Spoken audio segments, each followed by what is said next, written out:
On there for him, doing an absolute storm it is at the moment. Good morning, it's great to have you along. It's Irish Radio for this Sunday. Hopefully you're doing well or doing as good as you possibly can be. Caoimhe Gallagher was London Rose in 2017. Now, Caoimhe was born in Donegal. Her father, Sean, is from Inver. Now, she was raised in her mother Mary's native Killorglin in County Kerry with her sister Eve.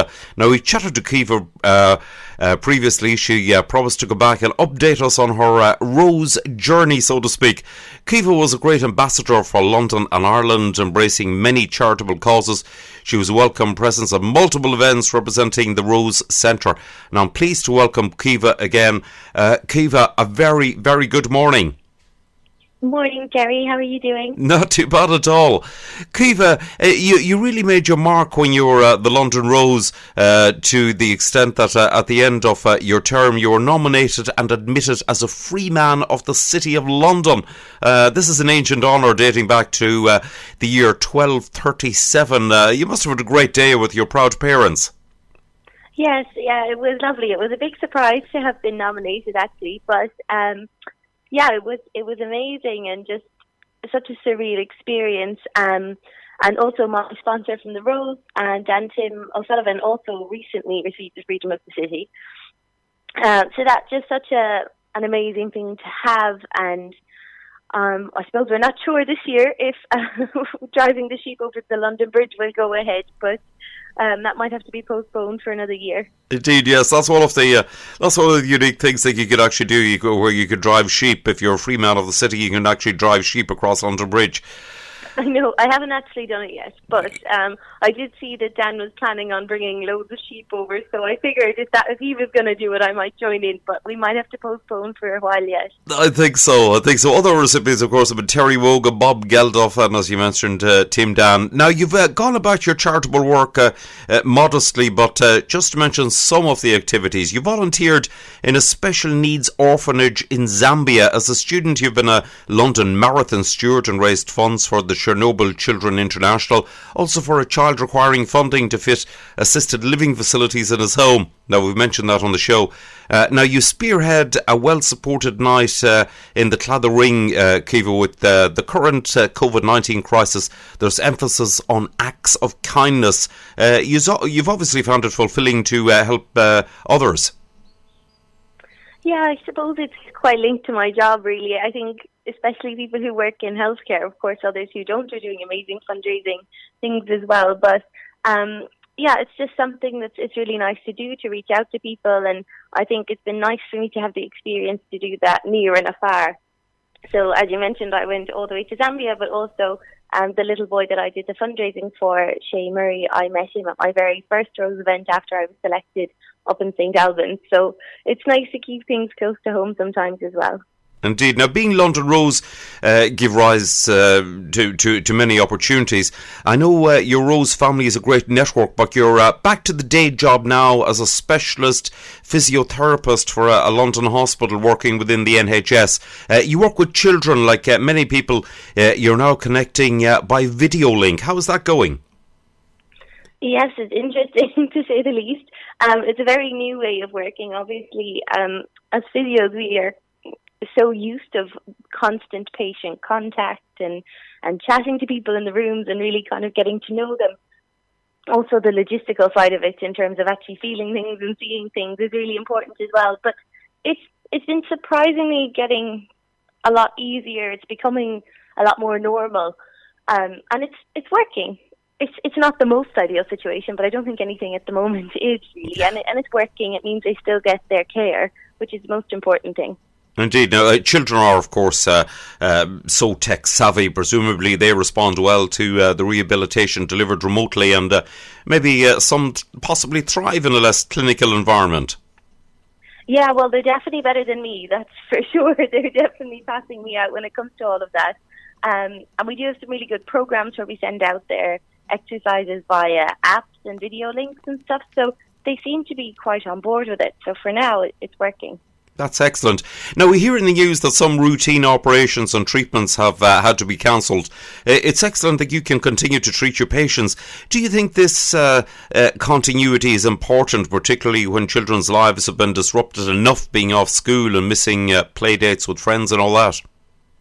Yeah, I do. I mean, obviously, it would be great for every aspect of healthcare to manage to continue at the moment, but for some things that require physical contact, that just simply isn't possible because it's putting people at risk. But yeah, I think in terms of the children having some sort of kind of continuity of normality as such, it gives them something to do as well because they're sitting inside all day. So actually having exercises is important. Right. And I was actually speaking to my Kildare Rose the other day, who is a secondary school teacher, and she said she thinks that like the first and the second years when they come online, they're actually so excited for class now because it's giving them something to do and a degree of normality. Indeed. Now, our thanks go to you working in the NHS and also to your colleagues on the front line. Now, no doubt your work days are intense, but has the time saved in commuting maybe giving you a chance to fit in some leisure pursuits that you wouldn't otherwise enjoy? Yeah, I suppose I'm really lucky. My commute is not too bad at all, and I work 9 to 5, so I am lucky in the sense that really I can fit in what I want to do anyway. But yes, I've been quite a bit more disciplined in terms of doing things like running and probably weekday baking and things that I wouldn't have done before. But yeah, I'm lucky in my normal day. But it's quite nice. I feel really fortunate to be able to continue to work and have something to do, a purpose at the moment. Indeed. Now, with all of that, you definitely deserve some me time, and you have memories. You visited 10 roses in their home countries and had some amazing experiences. Can you give us some of the highlights? Gosh, yeah, I know. I did a lot of travelling. I actually left my job for a little while to do all of that. So I started off going to Abu Dhabi and Dubai, and then I went over to the States where we walked in the Chicago and the New York St. Patrick's Day Parade. And then I went on to Texas before I spent a month in Australia. And then I finally came back to hand over the sash. Excellent. Now, given the current lockdown, have you found staying connected with friends you made in the Rose family on FaceTime or Zoom, possibly including Sinead Deneen, Aisling Hillary, herself an A&E doctor, Emma Murphy O'Connor, Grania Hawkes and Laura Kennedy, reassuring and uplifting? Yes, it's lovely. We actually had a big Zoom call just on Thursday evening there, that whole group of us.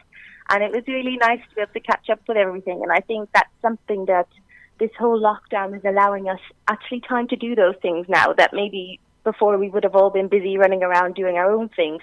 Even though I have to say our London group are very good at meeting up every so often for a big catch-up. But in terms of the international roses, you know, with the time zones and things, everyone's working at home. So it's also a little bit easier now to actually get to speak to people. Indeed. Now, as many are saying, we need to support each other. Caoimhe, you've achieved a lot, fulfilling early ambitions to become a Rose and also a physio. You've travelled widely. What's next on the bucket list when we come out the other side of this COVID-19 situation? Gosh, I'm not sure. It's hard to plan ahead at the moment, isn't it, really? But we had lots of plans really in the pipeline. We were meant to do a big trip to New Zealand and things, but honestly, all that's in my head now is to get through all this and get a week at home in Kerry, and then I'll be happy. Now, we know you're happy in London, but no doubt missing, as you've just said about getting back to Kerry, missing your family elsewhere. Anyone you'd like to say hello to? Yes, absolutely. Mom and Dad, my Uncle James in Kerry, and my sister Eve in Sydney. I think with the time difference, I think it's just coming up to 10 o'clock there. But she was meant to make it home in May for the first time in a year and a half. And obviously with all this going on, that's going to be postponed for a while. So we miss her, but hopefully this means we'll get her home for Christmas. Oh, fingers crossed. Caoimhe, listen, thank you very much indeed. It's been a pleasure chatting to you. Keep up the good work. We're all looking ahead positively to when we can once again meet up, socialise. Caoimhe, thank you very much. Lovely to speak to you. Lovely to speak to you too, Jerry. Thanks so much. Thank you indeed, Caoimhe. Bye-bye.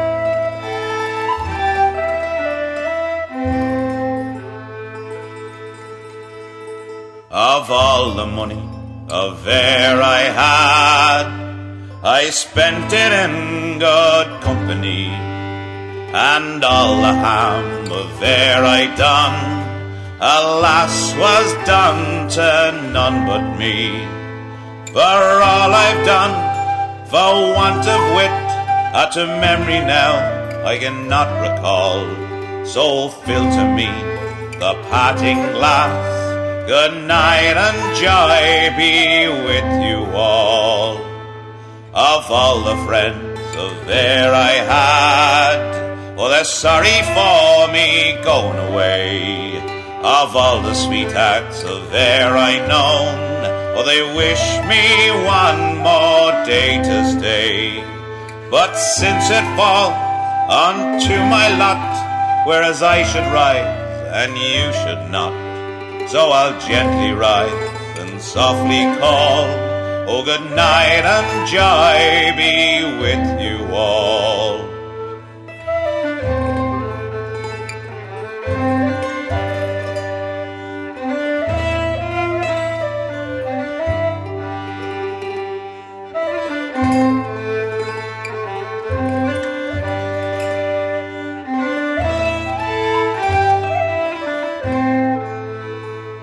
If I had the money enough to spend, or leisure time to sit a while, there is a fair maiden in this town who truly has my heart beguiled.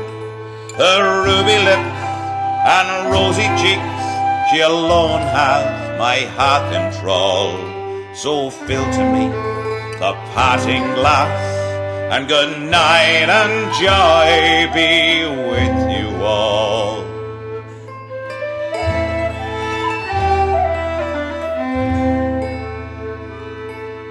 What a cracking song there. That's the Liberties. They're a ballad sort of folk traditional band from Ireland on the Parting Glass. Great to speak to Caoimhe. Good to have you along wherever you are, wherever you're doing,